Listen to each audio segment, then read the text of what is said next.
아, 이거 잘 모르시는구나. 이 법이라는 게 원래 이래요. 변호사셨어요. 한 번은 제가 얘기는 해볼 것 같아요. 법원 가는 건 어떠냐.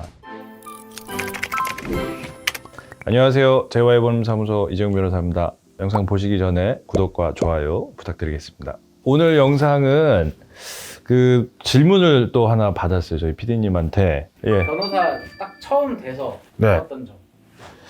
변호사 됐을 때 처음에 제가 이제 그 고시 공부를 할 때 민법을 가르치던 선생님이 그분도 변호사 하셨어요. 근데 그분이 그 얘기를 하시더라고요. 변호사가 되니까 어디 가서 자기 똑똑하다는 얘기를 안 해도 참 좋더라. 뭐 잘난 척 하는 걸로 들릴까 좀 조심스럽긴 한데 그냥 제가 어디 가서 나 잘났다 막 얘기를 안 해도 사람들이 이제 그렇게 생각하는 부분이 분명히 제 눈에 보이더라고요. 정확하게 이제 표현을 하면 편했던 거는 제가 하는 얘기를 잘 들어주시더라고요. 에이 네가 뭘 알아 이런 반응은 없고 아 그게 그렇게 되는구나 해서 제가 하는 얘기를 경청들을 해주시니까 그게 참 편하더라고요.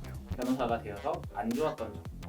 아까 제가 말씀드렸던 긍정적인 측면이 또 부정적으로도 작용해요. 물론 뭐 다 그러신 건 아니지만 어떤 분들은 저도 실수를 할 수 있잖아요.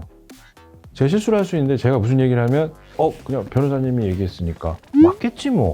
다 이렇게 되니까 이제 상당히 부담이 될 때가 있어요. 그러니까 책임감도 많이 느끼는 거고 당연히. 사실은 처음에 신입 변호사 때는 저도 모르는 게 많지 않습니까? 경험도 부족하고 교과서나 책에서만 봤지 실무에 대해서는 경험이 많진 않은 상황이었기 때문에 그게 상당히 좀 부담은 됐어요. 또 이건 뭐 에피소드긴 한데요. 제가 사실 할 때 몸이 좀 안 좋아가지고 수술한 적이 있었어요. 허리 수술한 적이 한 번 있었는데 그냥 한 달 정도 병원에 누워 있었거든요. 야 저기 뭐 608호에 있는 환자가 그 변호사래 이렇게 얘기된 거예요. 그러니까 그 병동에서 그게 소문이 나가지고 변호사 괜찮으세요? 막 뭐 들고 와가지고 근데 급해서 그런데 이것도 이제 막 물어보신 거. 근데 제가 그때 제대로 앉아있지 못했거든요. 몸이 안 좋아가지고 그래서 거의 이렇게 반 이렇게 허리를 제대로 하지 못해가지고 이렇게 막 상담해드리고 그랬었어요. 그리고 그 병동 그 층에 있는 간호사들 전부 다 돌아가면서 하나씩 뭐 궁금한 게 있는지 밤에 이렇게 누워있으면 와가지고 주무세요 이렇게 하고 간호사 들어와요.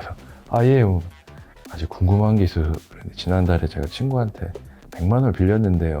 이러면서 이제 막 본인들이 이제 평소에 이제 궁금했던 그런 거 있잖아요. 그런 걸 막 다 물어보시더라고요. 그러니까 근데 저는 이제 그때 막 몸이 아플 때니까 좀 편하게 쉬고 싶은데 이제 그러질 못해서 좀 답답하긴 했는데 또 한편으로 생각하면은 그분들한테는 제가 한 달 동안 굉장히 큰 도움을 많이 드렸던 거잖아요. 뭐 그게 어떤 소송으로 연결이 되든 안 되든 물론 소송으로 연결된 건 하나도 없었지만 어찌됐건 그 한 달 동안 거기 있으면서 되게 재밌게 그 한 달을 보냈던 것 같고 에피소드죠. 그래서 어떻게 보면 그것도 장점이자 단점인 것 같아요. 장점은 제가 이제 변호사라는 직업 때문에 사람들한테 그런 이제 법률적인 지식을 도움을 줄 수 있는 그런 거고 단점은 내가 쉬고 싶어도 제대로 쉬지 못할 때가 있다. 일단 이것도 원래 말씀드리려고 했는데 변호사가 돼서 편한 점 중에 하나인데 이 대출 서류가 굉장히 간단하더라고요. 그 다음에 차 같은 거 리스 계약할 때도 그리고 그렇죠. 하여튼 대출 뭐 차량 관련된 거 이런 거 뭐 심사 신용심사 같은 거 할 때 기본적으로 서류가 일단은 굉장히 간단하다. 경우에 따라서는 변호사 신분증 하나만으로 끝난 경우들이 있다. 이런 게 참 많이 편하고 불편한 거는 반대로 뭘 이렇게 가격을 흥정할 수 있는 경우가 있잖아요. 금액이 비싸요. 그래서 예를 들어서 오피스텔 구할 일이 있어가지고 도배를 한번 했는데 제가 일부러 변호사라는 얘기를 안 했어요. 그때 일부러 안 했어요.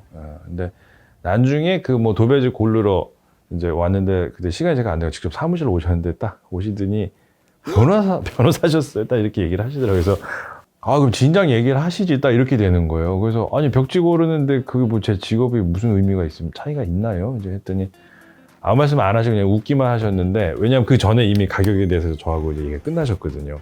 전화로. 그러니까 변호사인 건 줄 알았으면은 금액을 조금 더 이렇게 하려고 하셨다고 나중에 웃으면서 말씀을 하시더라고요. 부동산 복비 이런 것도 할 때 변호사라는 얘기 잘 안 하죠. 그런 부분들이 조금 소소하게 있습니다.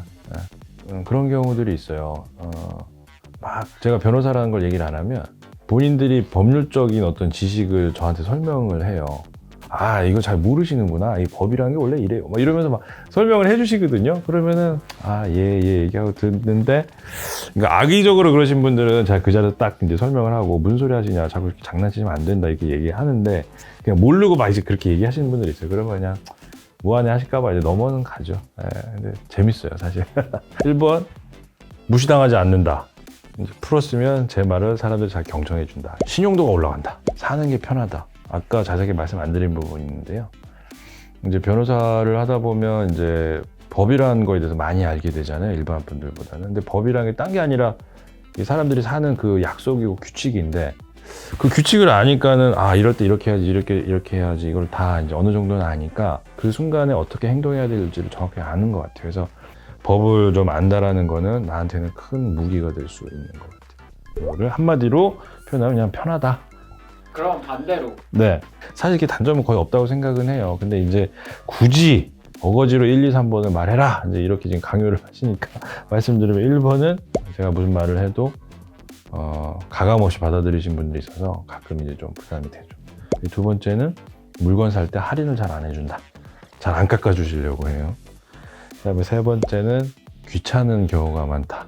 아파서 병원에 입원했는데 변호사라는 거 소문나는 바람에 한 달 내내 무료 법률 상담을 하면서 고생을 했던 기억이 나서 저는 뭐 반대하지는 않을 것 같아요. 근데 이제 제 개인적인 바람, 그러니까 법조인 3개 중에 하나 골라라고 하면 저희 딸 성격상 제가 봤을 때는 법원으로 가는 게 제일, 물론 이제 딸이 하고 싶다라고 하면 무조건 저는 뭐 반대할 생각은 없어요. 뭐 무슨 직업이 됐든 범죄자만 아니면 본인이 하고 싶어 범법행위하는 것만 아니면 다 이제 도와주고 싶은데, 모르겠어요. 아빠 생각이 틀릴 수도 있겠지만 한 번은 제가 얘기는 해볼 것 같아요.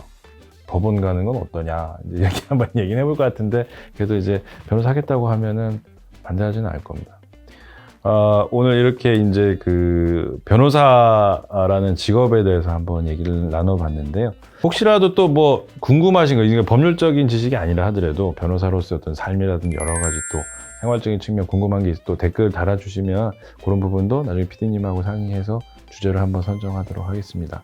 또 궁금하신 거는 언제나 그렇듯이 댓글로 남겨주시면 또 다음 영상에서 만들 수 있는 기회가 있을 수 있습니다. 예, 오늘 얘기는 여기까지입니다. 감사합니다.